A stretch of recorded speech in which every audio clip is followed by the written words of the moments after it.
You ever been at the top of the universe?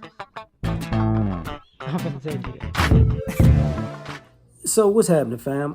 L.A.R movement still moving. Subscribe or die trying. You see the thumbnail, right? So this is what some folks view as power, right? So yesterday I was on Case Closed. It's a live. Dr. Thunder, Dana, Bernard Riley, and we're talking about slavery, slavery of choice, but it was more about capitalism. And one of the things I brought up was people were incompetent. The people who were considered slave masters were incompetent because they didn't know how to do anything. And part of the conversation was, they were smart people because they knew how to manipulate a situation. And I was like, so my thing was, so you're smart because you befriend somebody because you can't do a job, and then you stab them in the back because they did the job for you, and now you think you know how to do the job, and then you fail at doing the job, and you get somebody else to do the job that you befriend and stab in the back also. And I was like, if you do that today, you would be considered a sociopath, and you'd be a quote unquote a horrible person.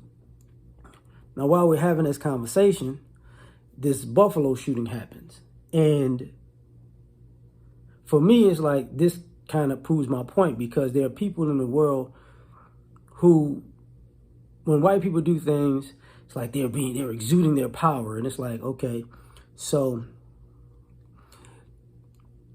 what Dylan Roof did was powerful. There are people who think that, they're showing you how powerful they are by going into a church and shooting a bunch of old people who didn't have guns. And those old people were just supposed to know that, at Bible study, you're supposed to be packing for a random white teenage boy pulling up, because it's on site, right? Which is ridiculous. But fast forward into this Peyton situation. Well, the guy's name is Peyton in Buffalo. Oh yeah, these people are supposed to know. Yeah, it's a white guy somewhere willing to drive 2 hours away from home and stake out a grocery store in a black neighborhood and shoot up, older black people predominantly with a rifle because he's showing up how powerful he is. And I'm like, the minute you enter a situation where you're attacking a soft target,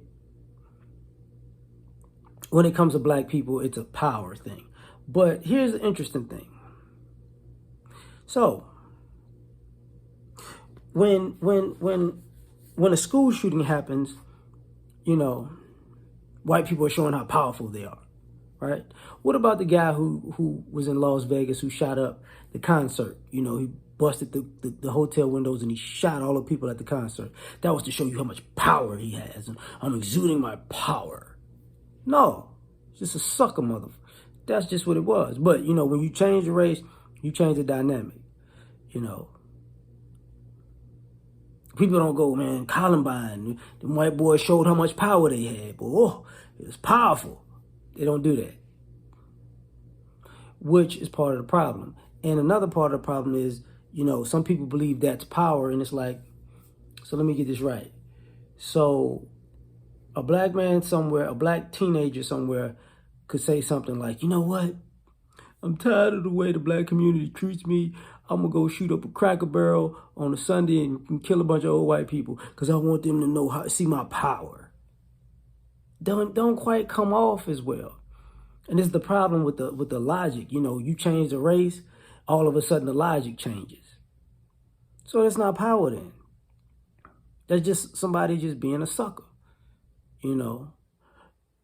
But for some odd reason, we look at it as something completely different as what it is.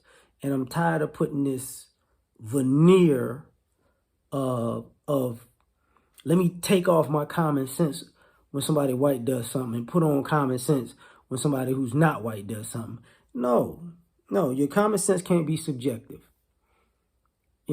Sorry. Just can't be subjective.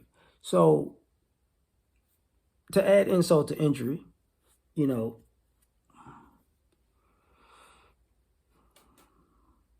I understand where people are coming from with the belief system, because there are people who believe if you sucker punch somebody who didn't know you had a problem with them, that he won the fight. Dude know you had a beef for him? No, he never knew. And I was smart. I was smart to let him know that to never let him know I had an issue with him, because I ain't want him to swing on him and him know, because he would have knew, and then we'd have actually had a problem, because he'd have been, ready for me. I wanted to never let him know it existed, and he doesn't never know I got a problem with him. And then when I see him, I dap him up, I shake his hand, I say how cool he is, and then when he's walking off, I punch him right. I try to knock him out, and I'd be like, yeah, I beat him up, I stumped him out, because I showed him my power. And people go, yeah, that was smart, that was genius. How common sense has fallen. But, for some people that works. We jumped the guy because I was scared of him, and we won. Look at the power in numbers. Power in numbers. You jumped the guy because you were scared. But that's power. Yeah, okay. All right, okay. But, it's a bunch of tomato cans running around here who believe in that. I don't understand why, but it is what it is. But like, share, subscribe, or die trying. Catch you on the next one. Peace.